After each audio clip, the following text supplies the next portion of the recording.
Card పోయినట్టు వాసన వస్తుంది.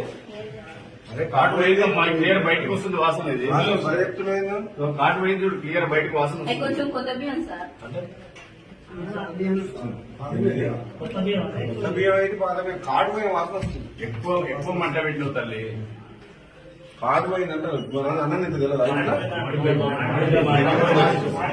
గజిపెట్టి సార్ పెద్దది తీసుకోవాలి. అది కడి తల్లి అమ్మ అది ఏమో చాలా తెలిసిపోయింది. కార్డు పోయిన గంజి గంజి లేదమ్మా. ఇంకా రాలేదు సార్ మాకు.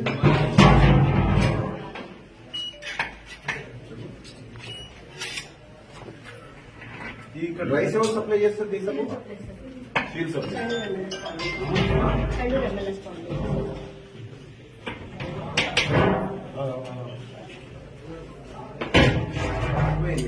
నేను ఒక్కడే ఉందా? ఇంకొకటి ఇప్పుడు ఆపేది సార్.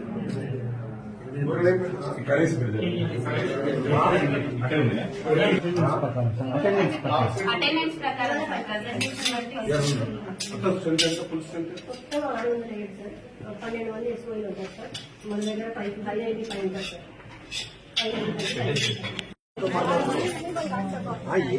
ఉందంటే ఆన్సర్ చెప్పేదానికి ఏం మాట్లాడుతున్నావు? ఫస్ట్ ఆన్సర్ చెప్పు. ఫుల్గా ఉంది ఎట్లా తింటారు పిల్లలు? అది లేకుండా చూసుకోవాల్సిన బాధ్యత నువ్వు ఏదైతే చెప్తే కుదరదు. ఇక్కడ అడిగేటప్పుడు లేదని నీకు భయం లేదు. ఫుల్గా ఉన్నది నోట్లో పెట్టుకునేటట్లేదు. నేను రుచి చూసి చెప్తున్నా. లేకపోతే నువ్వు చూడు, నా మీద నమ్మకం లేకపోతే చూస్తావా? చూడు ఎంత ఫుల్గా ఉన్నా నువ్వు చేసి ఎవరు తింటారు? తినండి. నువ్వు పని చేస్తాను టేస్ట్ చేయాలి. నువ్వు ప్రతి వంట హాస్టల్ వాడని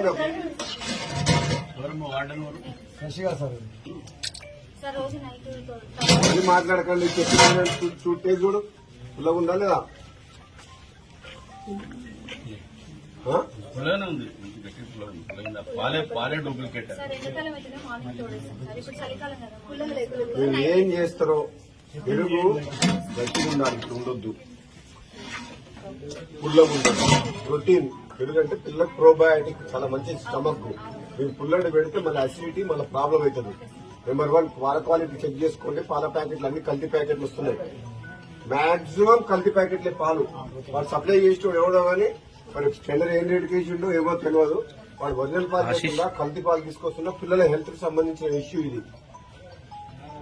మీరు first milk packets correct check చేసుకోండి. మార్కెట్ లో పాలు కరెక్ట్ చెక్ చేపి ఏంటి దాంట్లో కల్తీ పాలా కరెక్ట్ పాలు నువ్వు చెక్. హాస్టల్ వాడని అంటే ఇన్ని ప్రతి ఐటమ్ లోపలి పిల్లలకు కట్టులో పోతుందంటే ప్రతి ఐటమ్ చెక్ చేసిన తర్వాతనే కూరగాయలు కానీ ఏది కానీ అన్ని ఐటమ్స్ ఆర్గానిక్ మంచిగా ఉన్నాయా చెక్ చేసుకున్న తర్వాతనే వంట చేసి పిల్లలు పెట్టాలి. రేపు మీద అయిందనుకో వాళ్ళ హెల్త్ కు చూస్తే హాస్టల్ ఎక్కడ మామూలు రాయకన్నా